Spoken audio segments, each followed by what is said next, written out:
Assalamualaikum dan selamat sejahtera kepada para penonton sekalian. Pada hari ini saya akan membuat satu video persembahan, iaitu untuk tugasan terakhir, iaitu tugasan ketiga bagi subjek IDOP 3143 Sosiologi dalam Pendidikan. Baiklah, tajuk kita pada hari ini ialah transformasi sistem pendidikan di Malaysia dalam tempoh 8 tahun ke belakang, iaitu dalam tempoh 2018 hingga 2026, iaitu hingga kini. Baiklah, sebelum saya pergi lebih lanjut, eloklah saya memperkenalkan diri saya sendiri terlebih dahulu. Nama diberi Ammar Mukri bin Zainuddin. Saya daripada ambilan 2024-2028 dan unit saya ialah Bahasa Melayu 2. Jadi untuk subjek video ini ialah IDOP 3143, iaitu Sosiologi dalam Pendidikan. Tak lupa juga kepada pensyarah saya, iaitu Encik Muhammad Firdaus bin Razlan. Baiklah, ini merupakan tajuk-tajuk kita pada hari ini yang akan kita bincangkan ataupun kupaskan dengan lebih lanjut dalam video kali ini. Baiklah, ada 4 agenda, ada 3 sahaja, iaitu yang pertama pendigitalan pendidikan, iaitu PDPR ataupun ekosistem digital, iaitu terkenal pada zaman moden sekarang ni. Yang kedua ialah pentaksiran bilik darjah, yang mana kita tahu yang telah diterapkan dalam sekolah-sekolah pada masa kini. Yang terakhir ialah pembelajaran abad ke-21, iaitu PAK 21. Seterusnya kita pergi mula kepada pengenalan, iaitu dalam tempoh 8 tahun ke belakang, sistem pendidikan di Malaysia, di negara kita telah melalui pelbagai perubahan yang signifikan yang selaras dengan perkembangan global, industri revolusi 4.0 dan kesan pandemik COVID-19 yang menyebabkan negara kita telah lockdown selama 2 tahun lebih. Dan seterusnya, transformasi ini bukan sahaja melibatkan perubahan kaedah pengajaran dan pembelajaran. Transformasi ini ia turut memberi kesan kepada pentaksiran, peranan guru serta akses pendidikan. Oleh itu, pembentangan saya pada kali ini akan menilai 3 sahaja transformasi utama serta implikasinya ataupun kesannya terhadap mobiliti sosial. Baiklah, yang pertama, macam saya katakan tadi, iaitu pendigitalan pendidikan, iaitu PDPR ataupun ekosistem digital. Pada zaman sekarang kita tidak asing lagi dengan dengan digital ataupun PDPR yang kita hadapi semasa pandemik COVID-19. Ekosistem pendidikan digitalnya dia terbit akibatlah daripada pandemik COVID-19, di mana negara kita terpaksa mengalami lockdown, iaitu kita tidak boleh keluar dari rumah. Dan disebabkan itu pembelajaran terus pendidikan ataupun pembelajaran terus dilanjutkan. Oleh itulah timbulnya pembelajaran daripada rumah ataupun PDPR, iaitu pendigitalan pendidikan ini merujuk kepada penggunaan teknologi dalam PDP seperti PDPR, iaitu pengajaran dan pembelajaran di rumah. Macam saya katakan tadi, iaitu di mana murid ini dia belajar daripada rumah disebabkan tidak boleh keluar daripada rumah pada ketika lockdown. Ataupun pada masa sekarang ni kita tahu kita boleh belajar di mana-mana sahaja, iaitu ada juga tuition secara online, itu juga dah dikenali sebagai PDPR. Dan sebenarnya platform D5, Google Classroom ataupun Microsoft Teams. Platform ini sangat memudahkan para guru dan pelajar, di mana ataupun Google Classroom ni digunakan oleh guru untuk memberikan nota ataupun ujian yang dilakukan secara online sahaja, di mana murid boleh menjawab ataupun mendapat nota daripada rumah sahaja. Oleh ini, murid juga boleh belajar di mana-mana sahaja, tidak kira mereka berada di mana. Yang terakhir adalah penggunaan bahan digital interaktif. Di mana ni, untuk bahan digital ni kita tahu sekarang adalah zaman teknologi, di mana ni kita boleh mengaplikasikan iaitu bahan digital interaktif dalam kelas untuk menarik lagi perhatian murid supaya mereka lebih faham konteks pembelajaran pada hari ini. Transformasi ini ia juga dipercepatkan akibat pandemik COVID-19 yang memaksa sistem pendidikan kita ini beralih kepada pembelajaran dalam talian. Sebab kan saya katakan tadi, kita tahu pandemik COVID-19 kita tak boleh keluar rumah. Jadi pendidikan di negara kita terpaksa ni dia melakukan secara maya ataupun online, di mana murid ni perlu belajar daripada rumah. Itu untuk pendigitalan pendidikan, PDPR dan ekosistem digital. Baiklah, sekarang kita akan kupas lebih mendalam ataupun kita akan menilai kekuatan dan kelemahan PDPR. Kita akan kupas kekuatan dan kelemahan PDPR. Baik, kita lihat satu persatu. Untuk kekuatan PDPR ni, dia ada membuka akses kepada akses pembelajaran tanpa batas geografi. Macam saya katakan tadi, jika murid ni dia boleh belajar di mana-mana sahaja, tidak kira waktu di mana mereka berada. Sebab apa? Dengan adanya Google Classroom, mereka tinggal membuka handphone mereka dan buka Google Classroom dan baca nota yang telah disediakan guru dalam Google Classroom. Seterusnya ialah menggalakkan pembelajaran kendiri. Macam kita tahu, apabila murid ni dia belajar di rumah, mereka tiada guru di hadapan mereka. Jadi dengan adanya Google Classroom, mereka ni boleh belajar sendiri sahaja. Yang telah ada yang nota pun telah disediakan guru, jadi mereka boleh belajar sendiri sahaja. Jika tidak faham, barulah mereka boleh merujuk kepada guru di sekolah. Yang terakhir ialah meningkatkan literasi digital murid dan guru.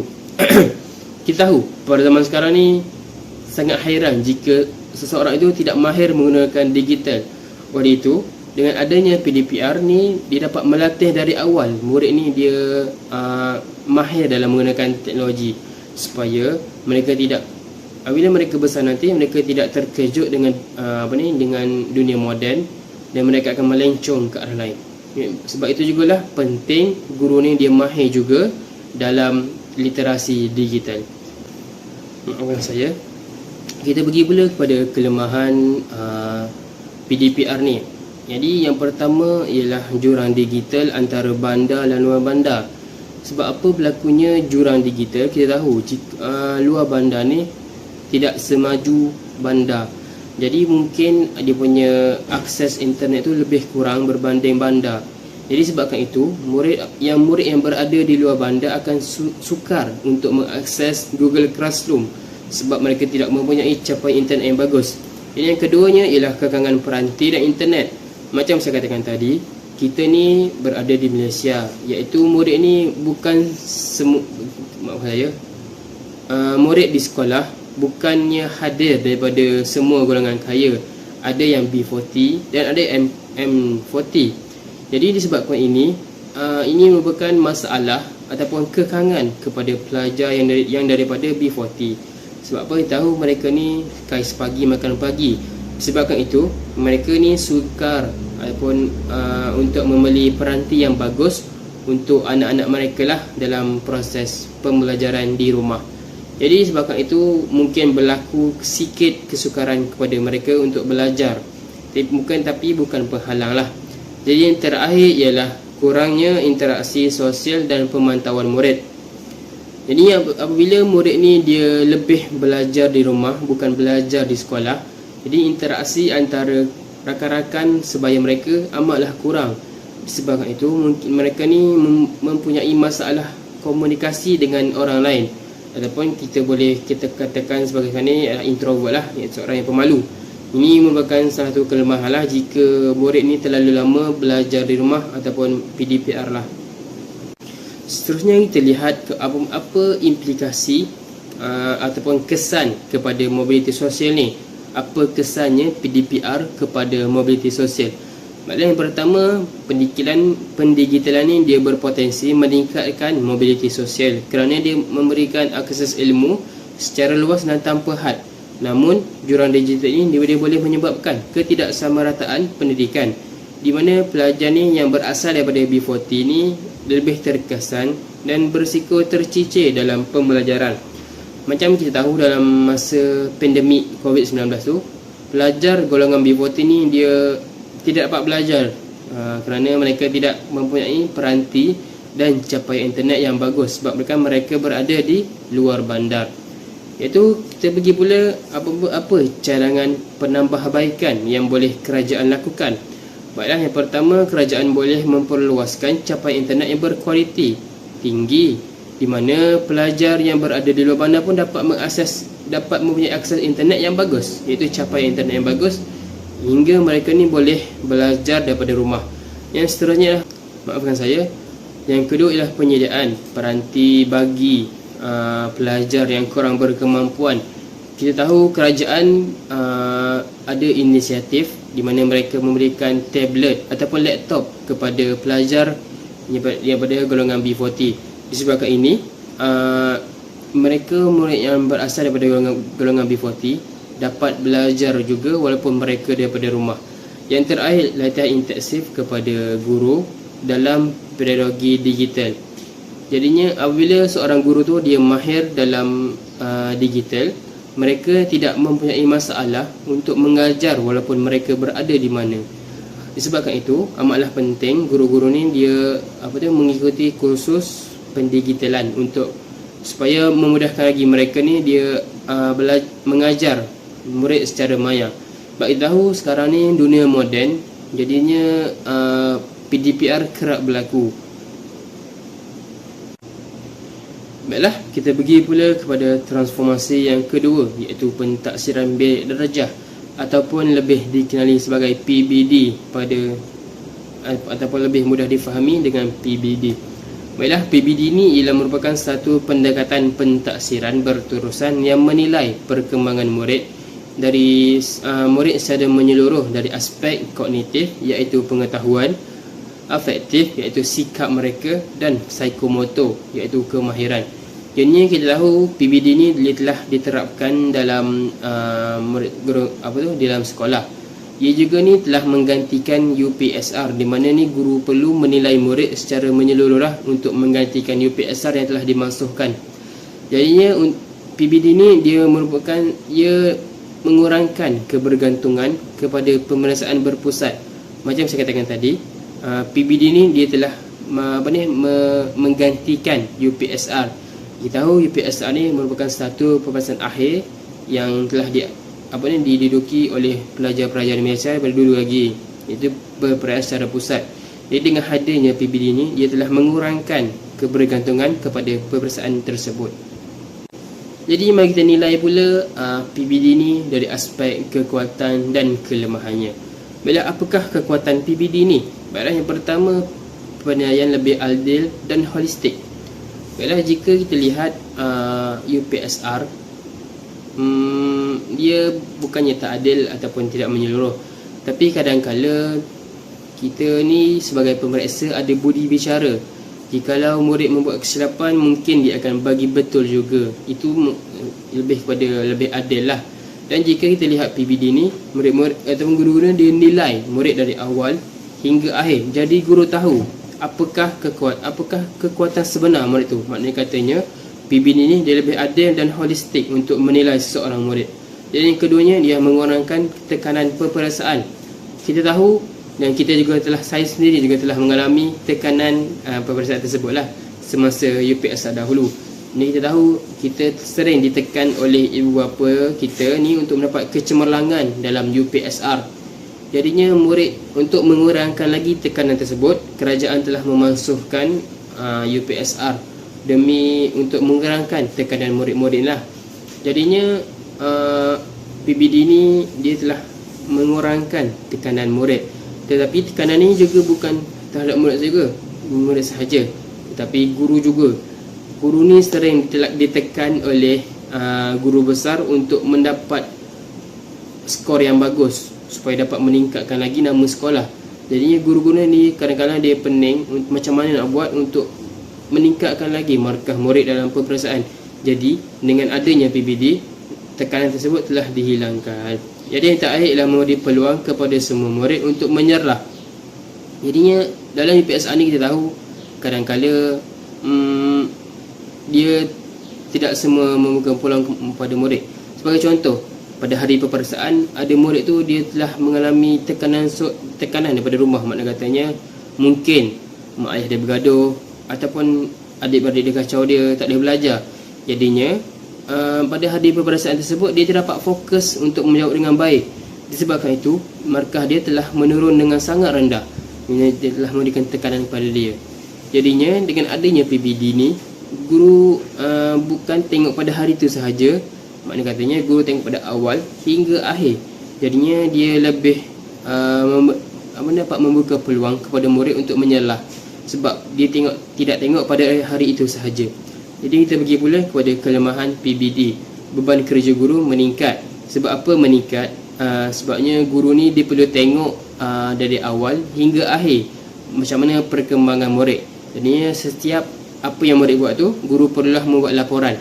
Jadi isunya yang seterusnya isu ketelusan dan subjektif penilaian. Dalam PBD ni juga dia juga ada bias lah. Sebab ialah biasalah kan murid manusia, jikalau orang tu baik dengan kita akan baik dengan dia juga. Maknanya katanya jikalau seorang murid tu suka tolong cikgu tu, maknanya katanya cikgu akan bagi markah tinggi kepada dia. Itu kita boleh tengok pada isu ketelusan lah. Yang terakhir, ketidaksamarataan pelaksanaan antara sekolah. Kalau UPSR dia, kita tahu dia dah diselaraskan di seluruh Malaysia, maknanya katanya semua soalan sama. Kalau PBD ni pula dia tengok atas guru tu sendiri. Jadinya aspek yang cikgu tengok tu mungkin tak sama. Maksudnya cikgu A tengok lebih detail, kalau cikgu B tengok ala kadar je. Itu juga menunjukkan ketidaksamarataan pelaksanaan antara sekolah. Baiklah, kita pergi pula kepada kesan PBD kepada mobiliti sosial. PBD ini dia membantu untuk merapatkan jurang pendidikan kerana tidak hanya bergantung kepada prestasi akademik semata-mata. Murid jadinya kita tahu jikalau bergantung pada peperiksaan, ia hanya tengok ada markah peperiksaan. Tapi kalau PBD dia tengok secara menyeluruh. Itu maksudnya tidak hanya bergantung pada prestasi akademik. Jadinya murid daripada latar belakang yang berbeza ni, dia dapat peluang yang lebih adil untuk berjaya. Macam kita tahu, untuk seorang murid tu berjaya dalam UPSR ataupun peperiksaan, mereka yang kaya lah dapat lebih banyak peluang untuk mendapatkan nota ataupun akses kepada internet untuk menambahkan lagi pengetahuan mereka. Tapi ini merupakan satu kekurangan bagi murid yang golongan B40 lah, untuk mendapat akses internet ataupun nota-nota secara maya di rumah mereka, sebab mereka tidak ada kemudahan tersebut. Jadinya apa cadangan penambahbaikan? Yang pertama ni mengurangkan beban dokumentasi guru.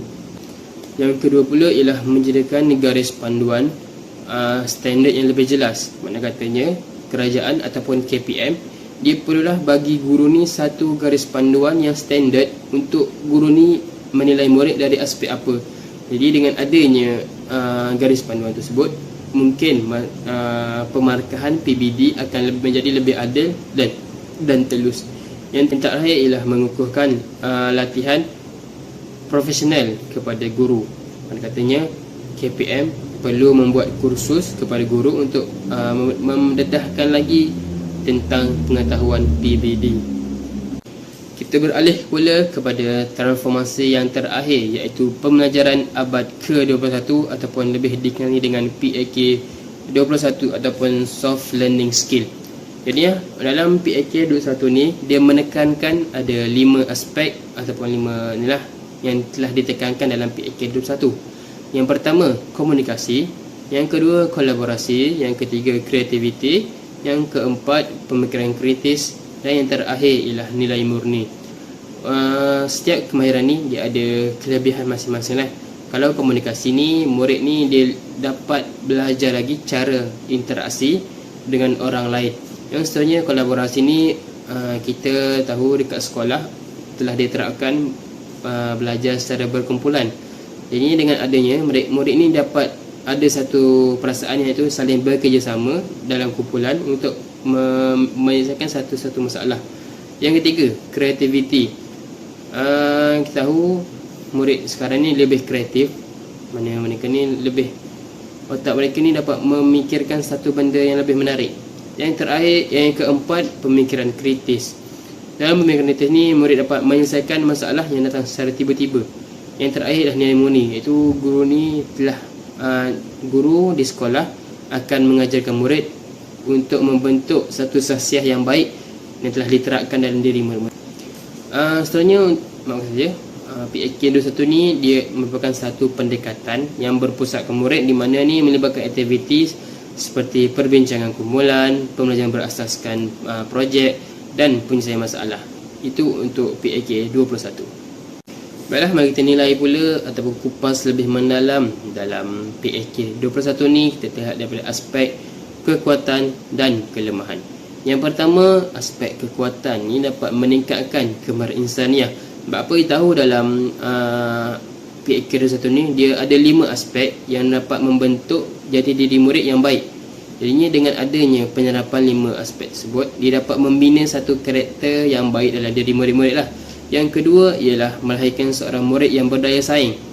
Sebab apa dapat melahirkan murid berdaya saing ni? Kita tahu pada masa sekarang ni orang saling berlumba-lumba untuk menjadi yang paling hadapan. Jadi dengan menerapkan 5 aspek PAK 21 dalam diri murid ni, mereka ni dapat bersaing dengan rakan sebaya mereka dengan adil lah, maknanya katanya bukan cara yang kotor. Yang terakhir ialah menyediakan murid untuk dunia pekerjaan. Kita tahu kerjaya pada zaman kini ni dia lebih kata kerjaya yang interaksi dengan orang lain. Jadinya dengan adanya aspek 5C ni, komunikasi dan kolaboratif, murid ni dia untuk bekerja dengan orang lain dia telah mahir macam mana nak komunikasi, nak bekerja sama dengan orang lain, macam mana nak selesaikan satu benda yang datang secara tiba-tiba, kemudian dia nilai yang baik, itu makna katanya telah dia disayangi oleh rakan-rakan sekerja yang lain. Jadi kita lihat pula kepada kelemahan PAK 21 ni. Apakah kelemahan yang terdapat dalam PAK 21 ni? Yang pertama ialah tidak semua guru mahir dalam melaksanakan PAK 21. Kalau untuk isu ini, dia kebanyakannya adanya pada guru-guru yang hampir pencen. Sebab apa? Bagi guru-guru yang hampir pencen ni, dia menganggap kenapa dia nak belajar sistem yang baru, sebab dia kena pencen. Jadi dia malas untuk ambil tahu. Jadinya dia tidak menerapkan elemen yang ada dalam PAK 21 ni dalam diri murid-murid. Yang seterusnya ialah kekangan masa dan sumber. Kalau kita tahu dalam kelas ni kadang-kadang dia peruntukkan ada yang 30 minit, ada yang sejam. Jadinya untuk melaksanakan kelima-lima aspek ni tidak cukup masa lah, terutamanya dalam pembelajaran berasaskan projek. Yang seterusnya yang terakhir ialah projek pasif, sukar untuk menyesuaikan diri. Kalau isu ini dalam kelas kita tahu ada murid yang aktif, ada murid yang pasif. Namun hal ini dia tujukan kepada murid pasif lah. Sebab apa? Kita tahu dalam 5 aspek tu ia ada komunikasi, kolaborasi ni amatlah kata bertentangan dengan diri bagi murid-murid yang pasif ni. Sebab apa? Kalau mereka kan pasif, jadi mereka tak nak bercakap dengan orang lain. Kalau kolaborasi pula, mereka tak nak bekerja dalam kumpulan. Itu amat sukarlah untuk guru menerapkan PAK 21 dalam kelas. Baiklah, yang seterusnya, apakah implikasi PAK 21 ni kepada mobiliti sosial?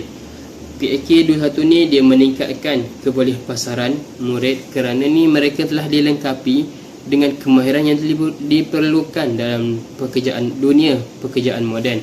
Sekaligus dia dapat membantu meningkatkan taraf hidup.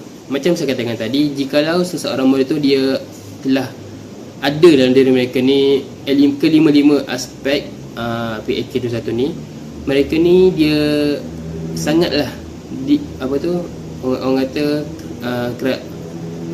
syarikat-syarikat yang besar nakkan mereka, sebab mereka boleh bercakap, boleh bekerja berkumpulan, ada pemikiran kreatif, lepas tu boleh pula selesaikan masalah dan ada karakterisma diri yang baik, iaitu maknanya katanya bos suka mereka. Itu maksud dia. Jadinya apakah cadangan penambahbaikan dalam PAK 21 ni? Maknanya yang pertama, latihan berterusan kepada guru. Macam saya katakan tadi, ada guru yang macam tak nak ambil kisah tentang PAK 21 ni. Jadinya KPM perlulah dia berikan satu latihan yang berterusan kepada guru, supaya ni guru lebih faham apa yang dimaksudkan dengan PAK 21. Yang seterusnya adalah penyediaan bahan. Maafkan saya. Yang seterusnya ialah penyediaan bahan bantu mengajar yang sesuai. Jadinya kalau guru ni dia gunakan bahan bantu belajar ataupun BBM yang sesuai dalam kelas, murid ni dia lebih tertarik untuk belajar tentang pembelajaran pada hari itulah. Jadinya terakhir ialah sokongan pentadbiran sekolah. Guru-guru besar di sekolah juga perlu memainkan peranan mereka dalam menyokong PAK 21 ni. Makna katanya menghantar guru-guru ni pergi latihan, memanggil pihak KPM untuk memberikan pendedahan pada guru-guru di sekolah untuk tidak membuatkan pergerakan lah. Jadi ini merupakan cadangan penambahbaikan lah. Jadinya apakah harapan saya iaitu sebagai bakal guru pada masa hadapan lah. Jadinya harapan saya sebagai saya ni bakal guru, saya berharap supaya dapat menjadi seorang pendidik yang fleksibel dan sentiasa bersedia menghadapi segala perubahan transformasi pendidikan pada masa akan datang, iaitu aspek sistem pendidikan. Seterusnya saya juga ingin menguasai teknologi serta mengaplikasikan secara berkesan dalam pengajaran. Sebab apa kita tahu sekarang ni murid-murid merupakan golongan Gen Alpha dan ke atas. Jadi mereka ni orang kata golongan yang lebih ke arah teknologi. Jadinya saya sebagai bakal guru, saya akan belajar cara menggunakan teknologi dan aplikasikannya dalam kelas supaya menghasilkan satu pembelajaran yang menarik lah. Selain itu saya juga berhasrat untuk melaksanakan pentaksiran secara adil, iaitu tanpa mengira bias, dan membimbing mereka ni secara holistik tanpa mengira latar belakang mereka. Sebab apa kadang-kadang ni ada guru yang dikata pandang rendah pada murid-murid yang pada golongan B40 ni. Jadi saya tak nak menjadi guru seperti itu, sebab saya nak bimbing murid saya supaya semua berjaya. Yang terakhir yang paling penting, saya ingin memastikan tiada murid saya yang tercicir dalam arus pendidikan. Saya akan bimbing mereka. Jikalau saya perasan dalam kelas ada murid yang pasif, saya akan mendekati mereka dan bertanyakan apa masalah mereka dan membimbing mereka supaya mereka lebih berjaya pada masa akan datang. Itu adalah harapan saya lah sebagai seorang bakal guru. Adalah secara kesimpulannya, transformasi pendidikan program dah panjang tempoh 8 tahun ke belakang ni telah membawa satu perubahan yang besar dalam sistem pendidikan Malaysia, macam PDPR, PBD dan 21. Macam PDPR disebabkan pandemik COVID-19, PBD disebabkan mansuhnya UPSR, dan PAK 21 ni untuk meningkatkan lagi berdaya saing dalam diri murid-murid. Jadinya walaupun terdapat pelbagai cabaran, transformasi ini penting dalam memastikan sistem pendidikan kekal relevan dan dapat melahirkan generasi yang berdaya saing. Oleh itu, penambahbaikan ini perlulah ada secara berterusan ataupun dan komitmen semua pihak amatlah diperlukan bagi memastikan kejayaan transformasi ini. Jadi saya rasa itu sahaja pembentangan saya pada kali ini tentang transformasi sistem pendidikan di Malaysia dalam masa tempoh 8 tahun ke belakang. Jadi saya rasa itu sahaja. Sekian, terima kasih. Jumpa lagi.